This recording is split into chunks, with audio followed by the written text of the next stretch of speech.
your youth group can raise money by selling Fire by Night Witness Gear t-shirts. Order a minimum of 12 shirts and we'll sell them to you at wholesale prices. Jesus Christ Tougher Than Nails, only $6.95 each. Agape, love that just won't leave you alone, $6.95 each.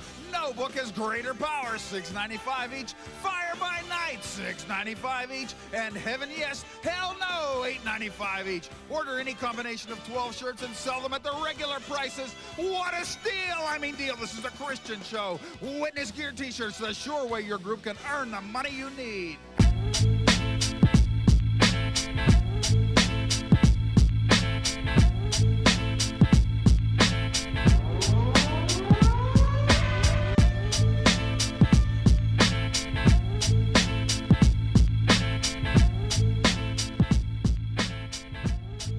We've all heard about that battle axe Eve and how she convinced her husband Adam to eat of the tree of knowledge of good and evil and thus become enlightened.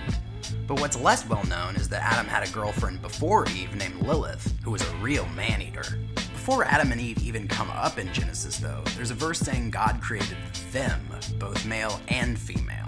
Unfortunately, it doesn't bother saying who this them is, and so, like every other sentence in the Bible, there's over 1,000 years and 1,000 pages of arguments about this passage.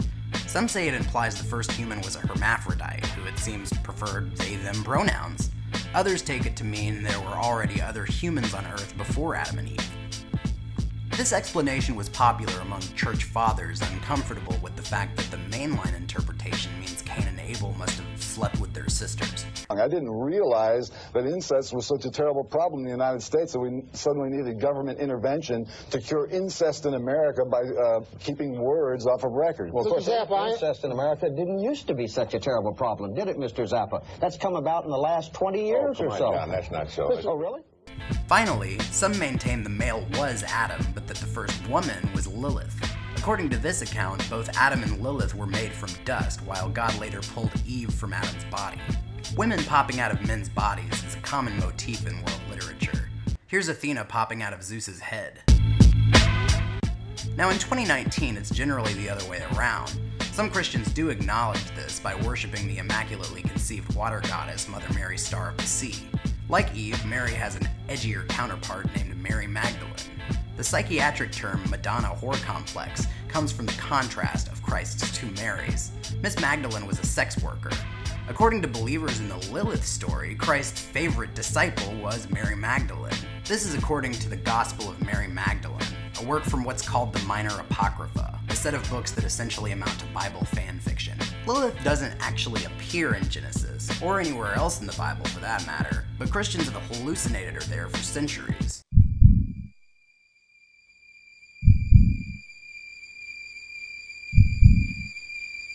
And Lilith is pushing him forward. So it's Moloch and Lilith's behind it.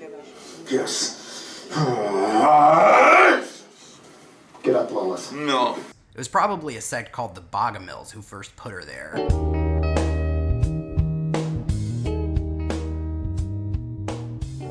They were a branch of what we call Gnostics, and had a tendency to be burned in the Byzantine Empire. Their leader was blessed with the incredibly metal name Basil the Physician.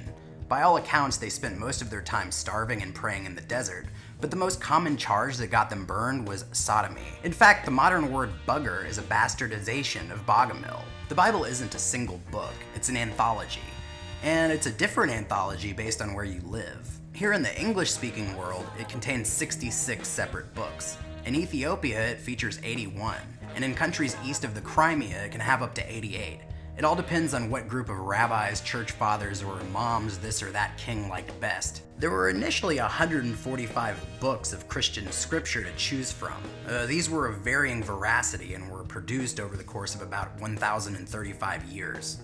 Lilith appears in a few of them, taking several forms. In one account, she's the first lesbian. In another account, she left Adam to wander in the land of Nod, copulated with a snake, and gave birth to a monster called the Grendel. The Bogomils were far from the last group to see Lilith in the Bible. Even in 2019, many American evangelicals claim she appears in the collection's final book, The Revelation of John of Patmos, often simply called Revelation. They claim that she is what the author meant when he spoke of the whore of Babylon. But before we go any further, it's time for a word from our sponsors.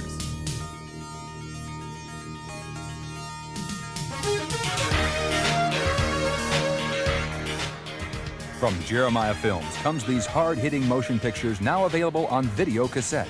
False Gods of Our Time, a 4-part series filmed on 4 continents, which accurately provides insights into the confusing and contradictory religions of the world.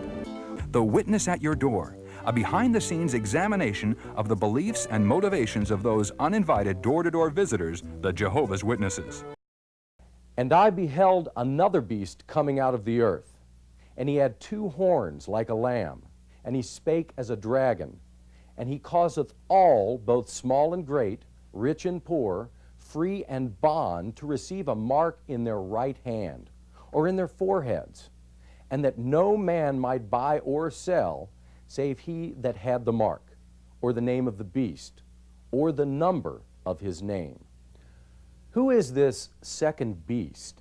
The Christian leaders, whose ideas lie at the root of the satanic panic, take the book of Revelation more seriously than the Gospels.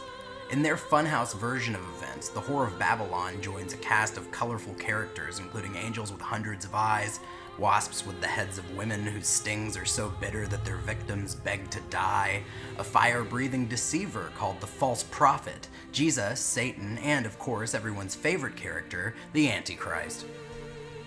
Many, like Tim LaHaye, Youth Probe presents The Fantasy Explosion. In this presentation, you will hear from our guest commentators Winky Pratney, Dawson McAllister, Tim LaHaye, and Rich Wilkerson. co-author of the best-selling Left Behind series, began their careers insisting that Revelation should be read according to their literal interpretations. It's hard to say just what they meant by literal, though. Just as Lilith doesn't actually appear in the text of Genesis, a majority of the events evangelicals claim literally happened in Revelation aren't anywhere to be found. By now you might be wondering what the book of Revelation actually says when you, read it forwards. And we'll talk about that on the next episode. For now, though, I'll leave you with this.